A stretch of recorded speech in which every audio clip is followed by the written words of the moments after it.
G'day guys, this is Shim and you're listening to Backstage Access where the real show begins. There's a time to live and a time to die. Most of us don't think twice. My little boy should have checked your ego. There's a time to speak and a time to... Hey, this is Chris with Backstage Access, and we are here with Shim Moore, who's here to tell us all about his brand new solo album. Welcome, Shim.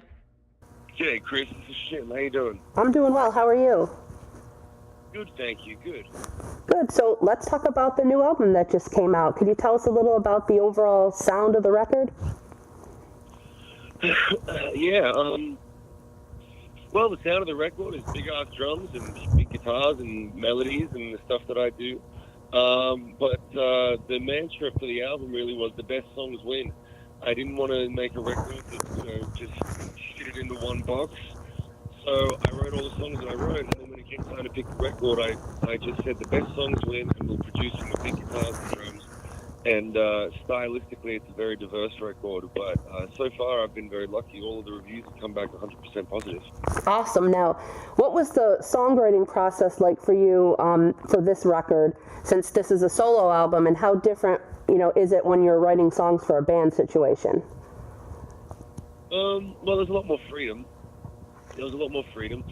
At the same time, there are pros and cons to working with constraints because you have sounding boards. There are a few songs on the record that I co-wrote with other producers, so those songs had collaboration. A lot of the songs on the record I wrote and produced myself, so I made a few mistakes along the way because I didn't have anyone sort of checking me and saying, hey man, don't go with that sound or don't go with that thing or whatever. Sure. And I'd get a little further down the rabbit hole and realize I made a mistake and have to dial it back. But other than that, the process was very freeing. Now, what about the whole transition? I mean, everybody knows you from being in Sick Puppies. What has the transition been like, kind of going from that to, a solo artist now? It's been hard. It's been hard in a lot of ways because everything becomes different. Everything that you do becomes the first time that you do it. Like, I've made records before, but now this is the first time I made a solo record. I play my first gig. It's the first time it's a gig as a solo artist, and the first time you do an interview, and the first time you do a radio performance. Everything is the first time again, and I get really nervous. Then when I've done it, I don't get nervous again, but the first time I do anything, I've been getting really nervous.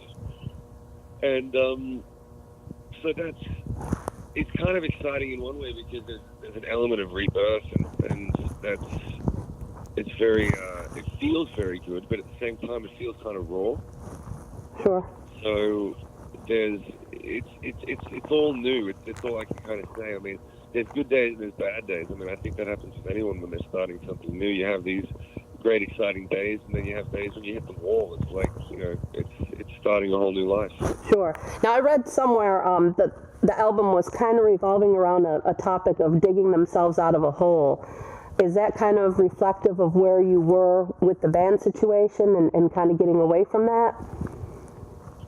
Yeah, well, I mean, when I started making the record, I had nothing left. I'd lost all my money. We sued each other. We didn't have any money left. Family was on the other side of the world because I couldn't afford to keep them here with me. And I decided I wanted to continue making music, and I had to figure it out. And I didn't have any studio time. I had to go to Guitar Center and buy a bunch of gear that I would return 44 days later and make the record and piece it together. There was no label, there was no management. I couldn't get offered a deal that was worth signing. So yeah, it was really digging myself out of the hole. Now, one of my favorite songs on the record is Crucified, because I think it has just that darker edge to it. Could you tell me a little bit about maybe what was your inspiration behind that particular song? Yeah, well, that had a lot to do with the band breakup. I mean, after the band broke up, a lot of people were saying this and saying that. And there was a lot of people that were trying to throw me under the bus that didn't know what they were talking about. And I remember thinking, it's just so silly because it's just a fucking band. It's not like the White House or aliens or right. NASA. It's not fucking big news. It's just a band. So, but these people were like, you know, oh, Shim's a prick, and Shim never talked to me after the shows, which is a lie, because I talk to everyone after the shows. Or he's a drug addict, or he's a, you know, whatever, like this shit. And I came to realize that there were people who I used to work with that had started to actively attempt to hold me back, and tell people stories in the business side of stuff. So they wouldn't work with me anymore. I started hearing shit like, yeah, did you know some people are saying you're a drug addict and not to work with you? And I was like, this is fucking lame. So that made you, it gives you a feeling of like you're being crucified. You're up on the cross and they're just throwing stones. And it was all very unnecessary, and that was the inspiration for the song. Right, and there's also a lot of positivity on the album too, because I really enjoyed Fearless as well, which is kind of coming from a total opposite end of the spectrum, you know, as far as the theme of that one goes. Yeah, that song was a gift. Every once in a while, I've read interviews with other artists where they say, I didn't write that song, it was sent to me. And finally I've got that experience with this song, because I had made a version of the album, and I listened to it one time down outside my house, and I remember thinking, oh, it would be great if I could write a song that was just like that perfect song that's undeniable, that's hopeful, that's just timeless, like, you know, Iris by the Goo Goo Dolls or something. And the moment that I asked for it, I got sent the song. Cool. I could hear it, I could hear the chords, I could hear the melody, the lyrics, everything. And it was like, you know, it was like they just were like, all right, you've done your time, here's the song, you can sing this one, you can be the guy that sings this song. Awesome. Now, one of the other things I really liked when I was listening to the album is coming in hard with a Brand New War, and then, you know, you go through the whole record and it ends just with Don't Wake Me Up, just like kind of a beautiful ending to the record. Was that something that you planned out during the recording process, the order of the songs, or did that kind of just happen by chance? It didn't happen by chance, but it wasn't planned out for a long time. It was once I had all the songs, I did a couple of different track listings. I started with more of I started the record without originally because I wanted it to sort of like open with a lyrical message. Okay. But then Brand New War would happen in the middle, and it was like, well, how do you come back from that? So once I started the record with Brand New War, and also I wrote a Brand New War to open the set. Okay. Be the set opener. And so it just made sense to sort of start the record with what the set's going to open with when the touring happens. So I knew that I wanted Don't Wake Me Up to be the last song, though. Okay. So I sort of just, I tried to arc it as I was going through the record, knowing I'd start, you know, knowing where to start and where to finish is half the battle. Right. Now, I know you're handling, you know, all the vocals and the guitar, but what about the other instruments? Do you have a backing band put together, or did you have some other musicians come in? I have a backing band put together now. I played everything on the record except the drums. Okay. I'm the national music session guy for the drums. There was a bit of programming done by the other producers and stuff, but pretty much everything else and all the programming and production and bits and pieces I did. Because I didn't have the band when I was making the record. I found the band when I had to start touring it. Okay. So, yeah, I may use them on the next record. I'm not sure. I may do the next record exactly how I did this one or differently. I'm not sure yet. But no, everything on the record was me for the most part. Okay. And you said that you produced most of the album too. Was that a new experience for you, or were you involved in, you know, production with the Sick Puppies albums in the past? No, I was heavily involved in the production of the last two. Well, I guess all of them. Okay.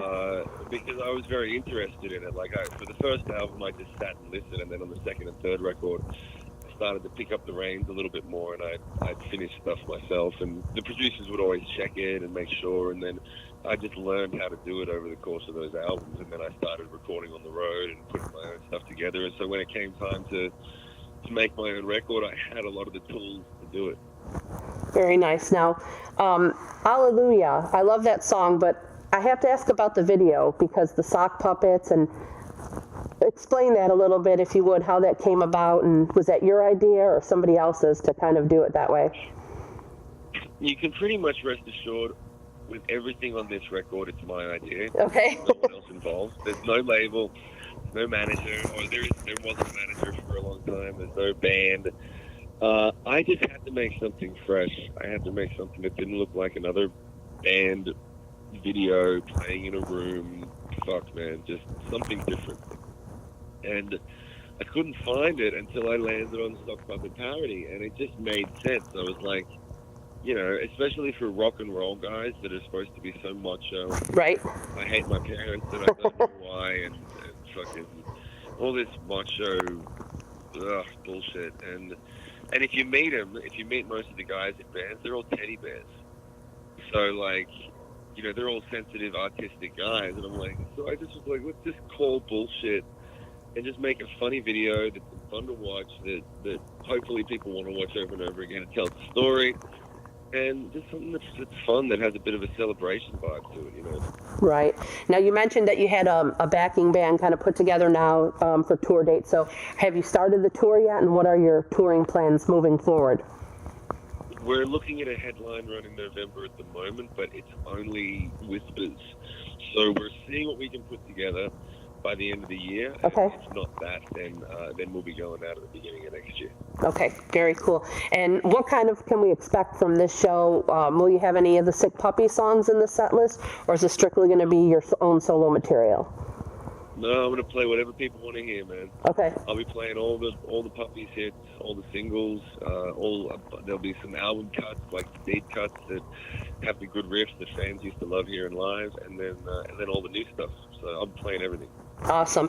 And you mentioned maybe you would use the band for the next album. So you already have plans set for this won't be your only record. You're going to keep doing this solo thing as long as you can. Well, as long as I can stay alive.